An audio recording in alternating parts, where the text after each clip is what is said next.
मुअज़्ज़िज़ सामीन, अस्सलाम वालेकुम वरहमतुल्लाहि वबरकातुहू। उम्मीद है आप तमाम दोस्त खैरियत से होंगे और अपने घरों में खुश होंगे।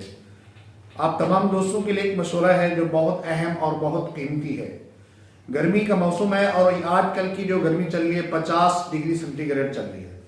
तो इसके लिए बेहतर यह है कि आप बोतलें लगवाएं या और परेशानी के सबब में जाएं। उससे बेहतर यह है सबसे पहले आप बिलंगू लें।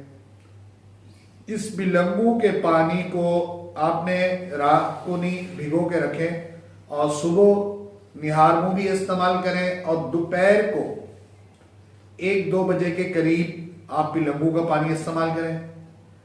इससे आपका मैदा और जिगर भी ठंडा होगा और आपका दिल दिमाग भी फ्रेश होगा। इसका साइड इफेक्ट भी कोई नहीं है और ना ही कोई परेशानी है और ना ही किसी डॉक्टर के पास जाना पड़ेगा कि उसको पैसे देने पड़ेंगे, वो बोतल लगाएगा, 1000-1500 खर्च होगा।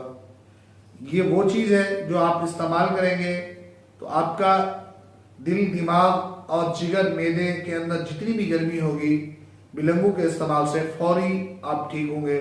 सबसे पहले ये है कि आप इंतज़ार मत करें कि आपको कोई तकलीफ हो तो आप इसको इस्तेमाल करें, नहीं, वक्त से पहले इस्तेमाल करें। 10-15 दिन इस्तेमाल लाजमी करें मुसलसल, इंशाअल्लाह इसका बड़ा आपको नफ़ा मिलेगा।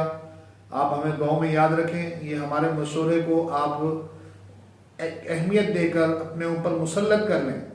जब मुसल्लत करेंगे फिर इंशाअल्लाह हैरान होंगे कि इसके फ़ायदे क्या हैं। जज़ाकल्लाह।